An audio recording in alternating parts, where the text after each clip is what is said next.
안녕하세요. 이번 시간에는 서양 문명의 토대 그리스에 대해서 알아보도록 하겠습니다. 네, 혹시 영웅들이 자신들의 롤모델로 삼는 사람이 누군지 아시나요? 우리가 영웅이라고 하면 프랑스의 나폴레옹이나 로마의 카이사르 같은 사람을 들 수 있는데요. 그 사람들의 롤모델이 있습니다. 바로 여기 있는 알렉산드로스 대왕입니다. 네, 알렉산드로스 대왕은 이 마케도니아에서부터 출발해서 유럽 대륙과 그리고 여기 아시아 그리고 아프리카 이렇게 세 개의 대륙의 대제국을 건설한 왕입니다. 이 알렉산드로스 대왕의 어떤 과외 선생님이 누구였냐면요. 굉장히 또 유명한 철학자예요. 지금 여기 보면 두 사람의 철학자의 모습이 나와 있는데요. 지금 한 사람은 하늘을 가리키고 있고, 한 사람은 이 지상, 땅을 가리키고 있어요. 이렇게 하늘을 가리키고 있는 사람이 소크라테스의 제자인 플라톤입니다. 플라톤은 이데아라는 이상 세계를 이야기하면서 현실과는 다른 이런 이데아라는 세계가 있다라고 얘기를 했고요. 여기 나와 있는 아리스토텔레스는 플라톤이 너무 이상적인 것만 강조를 한다면서 그게 아니라 내 현실 세계를 봐야 한다라고 주장을 하는 사람이죠. 바로 이 알렉산드로스 대왕의 선생님이 아리스토텔레스입니다. 네, 우리가 한 번쯤은 아마 들어봤을 철학자예요. 이 아리스토텔레스는 인간은 사회적 동물이다라는 이야기를 통해서 현실 정치의 중요성을 강조하기도 했습니다. 네, 이번 시간에는 이 알렉산드로스 대왕이 등장하기 전에 그리스를 살펴볼 건데요. 그리스의 폴리스, 아테네와 스파르타에 대해서 살펴보고 그리고 알렉산드로스 대왕이 건설했던 헬레니즘 세계에 대해서 알아보도록 하겠습니다. 먼저 그리스의 역사를 순서대로 정리를 해보면요. 에게 문명이라고 있었어요. 왜 이름이 에게 문명이냐 하면 그리스 주변에 있었던 바다 이름이 에게해입니다. 그래서 이 에게 문명은 우리가 배웠던 메소포타미아 문명과 이집트 문명의 영향을 받은 그 크레타 문명과 그리고 그리스 본토에 있는 미케네 문명이 있었습니다. 크레타 문명은 크레타 섬에서 발생한 문명이고요. 미케네 문명은 그리스 이제 본토에서 발생을 했는데 이 미케네인들이 결국 크레타 문명을 정복합니다. 그리고 미케네 문명도 이제 멸망을 하고요. 그리스인들이 도시국가를 건설하게 되는데 우리가 그 도시국가를 폴리스라고 합니다. 그러니까 폴리스는 도시국가이고요. 그리스는 산맥이 많았기 때문에 이렇게 수많은 폴리스로 구성이 됐어요. 그래서 약 300개의 폴리스로 이루어져 있다고 합니다. 폴리스에서 대표적인 폴리스가 아테네와 스파르타가 있어요. 이 아테네는 민주정치, 민주정치가 탄생한 곳으로서 굉장히 또 중요한 역할을 하고 있고요. 우리가 스파르타 하면은 군사로 유명한 그런 폴리스였습니다. 폴리스에서 우리가 봐야 될 부분이 일단 아테네의 정치, 형태, 민주정치를 했지만 현대와는 약간 다른 형태라서 어떻게 다른지 살펴봐야 되고요. 그리고 그리스 페르시아 전쟁, 선생님이 페르시아를 공부하면서 전쟁을 했다고 했죠. 근데 이미 그때 결론을 얘기해 줬습니다. 이 전쟁에서는 그리스가 승리를 합니다. 그래서 그리스에는 어떤 변화가 나타나는지 전쟁 이후의 변화를 살펴볼 거고요. 그 이후에 펠로폰네소스 전쟁이 발생하는데 이 펠로폰네소스 전쟁은 아테네 동맹과 스파르타 동맹이 서로 싸운 거예요. 이 전쟁은 결국 그 스파르타 동맹인 펠로폰네소스 동맹이 승리를 하기는 하지만 이 전쟁 이후에 그리스는 그 내부적인 힘의 분열로 인해서 멸망을 하게 돼요. 누구한테 망하냐면 마케도니아, 우리 아까 봤던 그 알렉산드로스 대왕이 이끌었던 마케도니아에 의해서 멸망을 하게 됩니다. 그리고 알렉산드로스 대왕이 마케도니아에서 시작해서 알렉산드로스 제국을 세우게 되죠. 그래서 여러분들이 순서는 4개 문명이 있었고 그 다음에 여러 폴리스가 있었고 결국 마케도니아가 정복한다 이렇게 알아두시면 됩니다. 네, 그러면 먼저 당시에 있었던 폴리스인 아테네와 스파르타에 대해서 알아보도록 하겠습니다. 먼저 폴리스 용어 정리 다시 하면요. 폴리스는 도시 국가예요. 그리스 같은 경우에는 산맥이 굉장히 많았기 때문에 그리스가 뭐 대충 이렇게 있다고 치면 네, 하나의 나라로 통일된 게 아니라 이렇게 네, 300개의 폴리스로 나뉘어져 있습니다. 이 폴리스들은 외적을 방어하기 좋은 곳에 네, 도시를 건설한 거고 주변에 성을 쌓았어요. 네, 비록 그리스가 하나의 국가는 아니었지만 이 폴리스들은 자신들이 그리스의 일부라고 여겼습니다. 그래서 그리스어를 사용을 했고요. 그리고 폴리스 시민들이 네, 참여하는 올림픽, 네, 오늘의 올림픽의 기원이 된 올림피아라는 제전을 열어서 우리는 하나의 그리스인이다라는 인식을 공유했다고 합니다. 네, 그러면 많은 폴리스 중에 우리 대표적인 폴리스인 아테네를 살펴보도록 하겠습니다. 아테네는 처음에는 왕이 통치를 했었습니다. 그러다가 귀족이 정치를 담당하게 되는데요.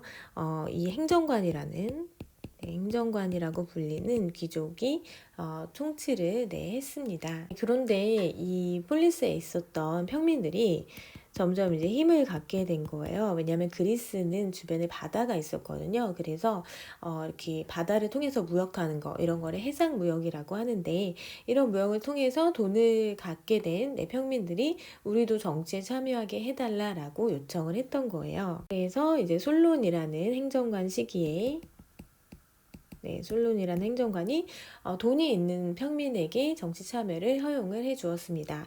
우리가 돈이 있어야 정치를 참여했기 때문에 이런 정치 형태를 금권 정치라고 부릅니다. 그래서 이 부분에 다시 정리가 되는데 여기를 보면은 솔론은 부유한 평민들의 정치에 참여를 시켰어요. 그리고 조금 지나서 에클레스 테네스라는 또 행정관은 500인 협의회라는 것을 만들었습니다. 500인 협의회. 이 500인 협의회는 이제 시민이라면 누구나 참여할 수 있는 기관이었는데요. 이렇게 되면서 귀족의 권한이 약화되고 민회가 성립이 되게 됩니다. 즉 모든 시민이 정치에 참여할 수 있는 길이 열린 거죠. 또 클레스테네스는 여러분 들어봤을지 모르겠지만 도편 추방제라는 제도도 만들었습니다. 도편 추방제. 이 도편 추방제는 뭐냐면 독재자가 될 가능성이 있는 인물의 이름을 도자기 파편에 적어서 내요. 그러면 많은 표를 얻은 인물을 10년 동안 해외로 추방하는 제도가 도편 추방제입니다. 즉 도편 추방제는 독재를 막고 민주 정치를 조금 더 지속하기 위해서 만들었던 제도라고 볼 수 있습니다. 그리고 그 후 페리클레스라는 행정관이 등장하기 전에 그리스와 페르시아의 전쟁이 터집니다. 이 전쟁에서 누가 이겼다고 했죠? 그리스가 승리를 했다고 했죠. 그리스가 이 전쟁에서 승리한 이후에 그리스는 민주주의의 전성기를 맞이하게 됩니다. 페리클레스는 그 민회, 모든 정치를 이제 민회에서 논의를 하게 합니다. 그래서 민회의 권한이 상당히 강화가 됩니다. 그래서 아테네 민주정치를 여기서 한번 정리를 해보면 아테네 민주정치는 민회에서 결정이 됐는데 모든 시민이 참여를 했습니다. 그렇기 때문에 아테네 민주정치를 우리가 직접 민주정치라고 합니다. 직접 민주주의는 말 그대로 시민들이 민회에 모여서 국가의 중요한 일을 다 같이 결정했다는 거죠. 근데 이때 시민은 모든 사람이 아니라 성인 남성만 시민이었습니다. 우리가 이 내용을 한번 오늘날의 민주주의가 어떻게 다른지 정리를 해보면 고대 아테네에서 시민은 성인 자유민 남성만이에요.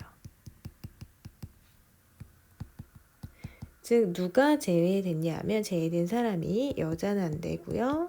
그리고 당시에 노예도 안 되고 외국인은 제외됐습니다. 제외된 거고요. 그리고 정치 참여 방식은 직접 민주주의라고 했죠. 직접 민주주의. 그래서 시민들이 직접 모여서 민회에 모여서 나라의 중요한 일을 결정을 했습니다. 하지만 오늘날 시민은 성인이면 누구나 다 되는 거죠. 누구나 시민이 될 수 있습니다. 모든 국민이 일정 연령이 지나면 선거권을 갖기 때문에 누구나 시민이고요. 정치 참여 방식이 우리는 아테네처럼 직접 다 모여서 할 수가 없어요. 그래서 간접 민주주의라는 걸 실시를 하는데 간접 민주주의는 뭐냐면 국민이 직접 하는 게 아니라 국민이 대표를 뽑는 거죠. 그래서 이 대표한테 대신 나라의 중요한 의사결정을 해라. 어떤 정책을 결정하라고 맡기는 것입니다. 그리고 국민이 대표를 뽑는 이 선거를 통해서 대표를 선출하게 되죠. 이런 것을 간접민주주의, 다른 말로 대표가 우리를 대신해서 의사를 결정한다라고 해서 대의제라고 부릅니다. 네, 그래서 민주주의의 시작은 아테네이지만 오늘날과는 조금 다른 형태로 운영이 되었다라고 알아두시면 됩니다. 네, 그 다음으로 살펴볼 폴리스는 스파르타입니다. 스파르타는 그 아테네와 좀 다르게 군국주의 국가였어요. 군국주의 국가라는 거는 뭔가 군사, 전쟁 이런 거를 중요하게 여겼다는 거죠. 그럴 수밖에 없는 게 스파르타는 다른 지역을 정복하면서 국가로 성장을 했거든요. 네, 그래서 이 정복민들이 피정복민, 그 지역에 있던 사람들을 정복하기 위해서 굉장히 강압적인 정책을 쓸 수밖에 없었습니다. 그렇다고 민주주의를 전혀 안 한 건 아니고요. 왕과 귀족이 또 이제 미네라는 그 시민들이 참여하는 기관을 통해서 중요한 정책을 결정했다고 합니다. 그리고 스파르타는 군사 훈련이 굉장히 강도가 높았다고 하는데요. 만 6세부터 공동생활을 하면서 군사훈련 받았고요. 국방의 의무는 20살부터 60세까지 무려 40년 동안 이행했다고 합니다. 네, 그러면 교과 3, 4페이지 내용을 정리해 보도록 하겠습니다. 일단 고대 그리스인들은 외적의 침략을 방어하기 쉬운 곳에 요새나 성을 쌓고 생활을 했는데 이것을 도시국가, 폴리스라고 불립니다. 그리고 대표적인 폴리스에는 아테네와 스파르타가 있습니다. 먼저 아테네를 살펴보면 초기에는 왕, 그 다음에 귀족들이 정치를 이끌었습니다. 그런데 무역을 통해서 이 평민들이 돈을 축적하게 되면서 평민들도 참여하는 형태의 민주주의가 발달하게 되는 거죠. 그리고 가장 민주주의 전성기는 페리클레스 집권기인데요. 이때는 직접 민주주의가 발달하였고 시민권을 가진 성인 남성들이 민회에 모여서 나라 일을 의논했습니다. 하지만 모든 사람이 참여할 수는 없었고요. 그리고 스파르타는 이는 정복하고 세웠기 때문에 소수의 시민이 다수의 원주민을 다스려야 됐죠. 그래서 군국주의 정책을 펼쳤습니다. 그래서 굉장히 군사훈련을 많이 했고 엄격한 공동체 생활을 했죠. 하지만 이렇게 폴리스들이 다 떨어져 있긴 했지만 같은 그리스어를 사용하고요. 또 올림피아제죠. 오늘날 올림픽의 기원이 됐는데 이런 걸 통해서 결속을 다졌다고 합니다. 35페이지 해봐야 할 내용을 정리해 볼게요. 민주정치의 발전 과정입니다. 먼저 솔론 시기는 재산에 따라서 했는데 부유한 평민만 정치에 참여할 수 있었어요. 어쨌든 평민이 정치에 참여하였고요. 그 다음에 클레스테네스 시기에는 귀족들의 권한이 좀 약화됐고 또 민회에서 논의한 내용이 결정이 되었다고 합니다. 페리클레스 시기는 민주주의의 전성기라고 불리는데요. 그 시민권을 가진 남성들이 민회에서 결정을 하였고 또 가난한 시민도 참여할 수 있도록 보수를 지급하거나 아니면 추첨을 통해서 관리를 선발하였다고 합니다. 두 번째로 그리스와 페르시아의 전쟁에 대해서 살펴보도록 하겠습니다. 기원전 5세기에 페르시아가 그리스를 공격을 합니다. 이때 페르시아는 어떤 페르시아냐면 아케메네스 왕조 페르시아예요. 아케메네스 왕조 페르시아 기억나시죠? 이 아케메네스 왕조 페르시아의 가장 전성기를 이룬 왕이 선생님이 다리우스 1세라고 했는데요. 다리우스 1세와 그 아들이 크세르크세스거든요. 그 사람 시기에 이제 전쟁을 했던 거예요. 그래서 총 3차례에 걸쳐서 하는데 그 전쟁과 관련된 에피소드 몇 개만 알려드리면 먼저 이 마라톤 전투가 있어요. 이런 마라톤 지금 현재 올림픽 종목 중에 하나인데요. 이때 전투는 그리스 전체가 싸운 거 아니고 이 아테네 혼자 페르시아 제국을 맞서 싸운 겁니다. 근데 선생님이 얘기했지만 이 페르시아는 굉장히 군사적으로 강했거든요. 그래서 병력만 놓고 보면 아테네랑 페르시아의 싸움은 사실 말이 안 되는데 이 아테네는 뭔가 이렇게 전술을 잘 쓴 거예요. 그래서 이제 보병들을 아주 빽빽하게 밀집시키는 그런 전술을 써서 적은 병력으로 페르시아를 이겼습니다. 그래서 이게 마라톤에서 벌어진 전투였는데 이 마라톤에서 우리 아테네가 이겼다는 거를 알리기 위해서 그 그 소식을 전하는 전령이 이 거리를 뛰어갔어요. 근데 이 거리가 40km 정도였다고 해요. 그래서 이게 오늘날 이 마라톤 경기의 기원이 됐는데 지금 42.195를 달리는 경기입니다. 그런데 이 전쟁에서 패배한 이 페르시아, 이 페르시아가 현재 이란이라는 나라로 이어집니다. 그래서 이란은 이 마라톤 경기에 참여하지 않는다고 합니다. 왜냐하면 자신들의 어떤 패배 소식을 어떻게 보면 알리러 간 경기가 되기 때문이죠. 네, 그 다음에 또 그리스와 페르시아는 전쟁을 하게 되는데 이번에는 아테나 혼자 싸우는 게 아니라 육지에서의 공격은 스파르타가 맞고요. 그리고 바다에서 공격은 아테네가 맡기로 합니다. 그때 스파르타의 왕 레오디나스가 300명의 여러분 정예 부대를 이끌고 페르시아의 군대와 펠르모필레 계곡에서 맞서게 돼요.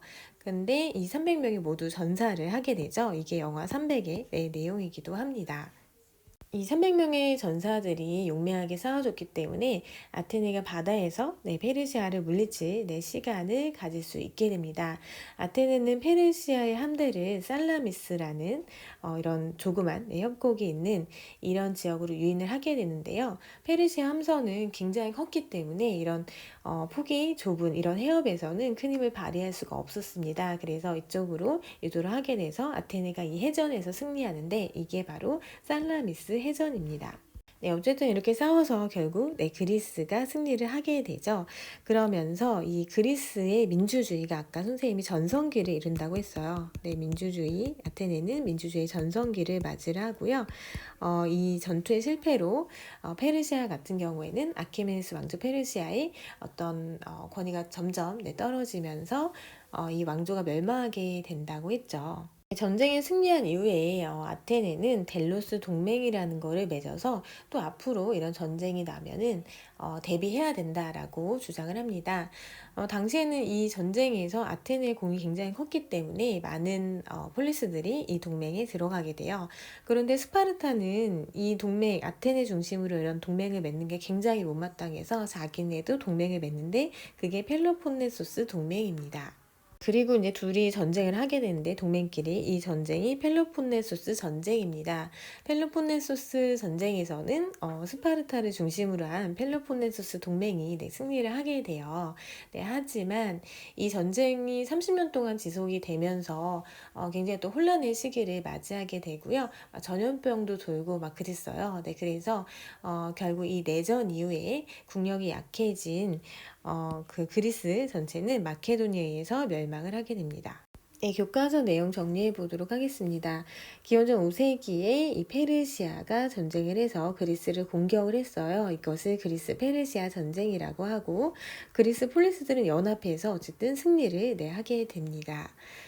전쟁이 끝난 후에 그리스 폴리스들은 혹시 페르시아가 또 침략해 올까봐 아테네를 중심으로 델로스 동맹을 맺고 그리고 이 아테네는 굉장히 번영을 누리게 되죠. 그리고 페리클레스가 민주정치의 전성기를 이루는 시기도 이 전쟁 승리 이후라고 볼 수 있습니다.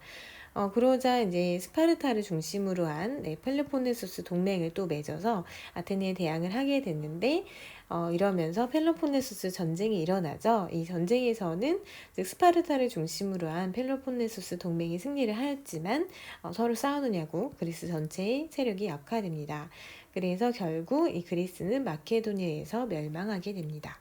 그러면 세 번째로 이 마케도니아, 알렉산드로스 제국에 대해서 알아보도록 하겠습니다. 이 그리스를 아까 정복을 했다고 했죠. 그리스를 정복한 왕은 알렉산드로스 대왕의 아버지인 필리포스 2세였습니다.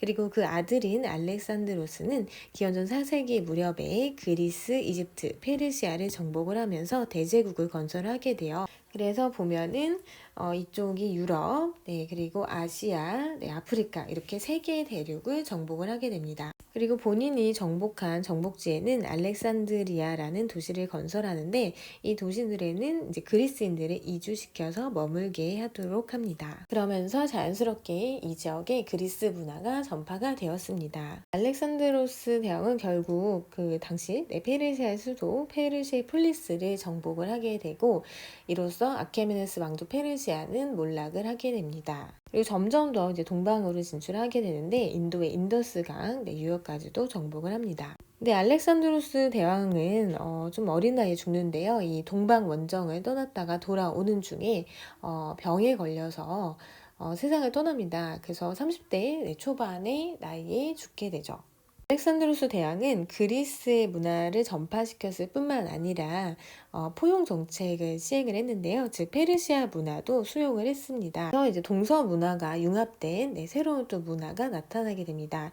그리고 알렉산드로스 대왕조차도 그 당시에 그 페르시아 제국의 다리우스 3세의 이 딸과 결혼을 했어요. 네, 그래서 이렇게 어떤 결혼 정책을 통해서 서로의 문화가 점점 더 융합이 됐다고 볼 수 있습니다.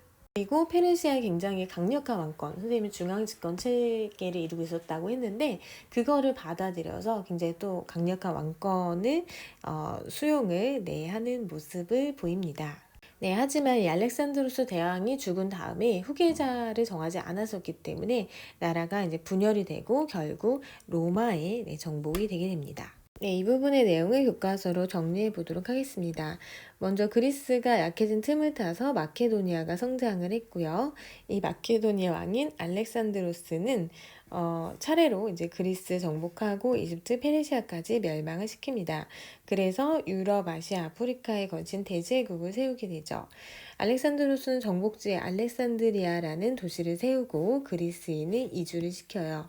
그리고 이제 페르시아 군인도 임명을 하는 등 하나로 동서 융합을 했고요. 그리고 왕의 신성을 인정하는 페르시아의 정치적 특성을 또 받아들입니다. 그래서 좀 굉장히 강력한 왕권의 모습을 수용을 하게 되죠.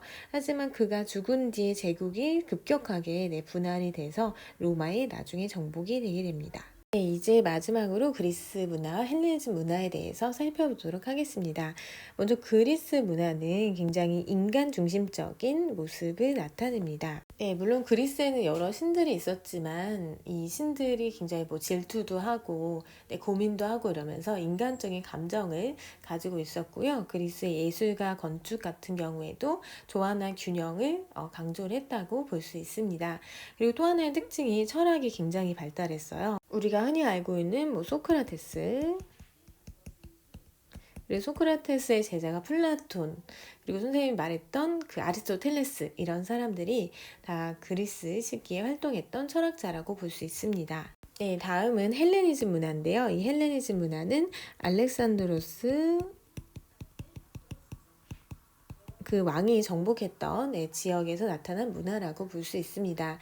헬레니즘 문화는 여기 보면 그리스의 문화와 이집트, 페르시아, 인도, 당시 이제 오리엔트라고 불리는 지역의 문화가 합쳐진 문화로 볼 수 있습니다.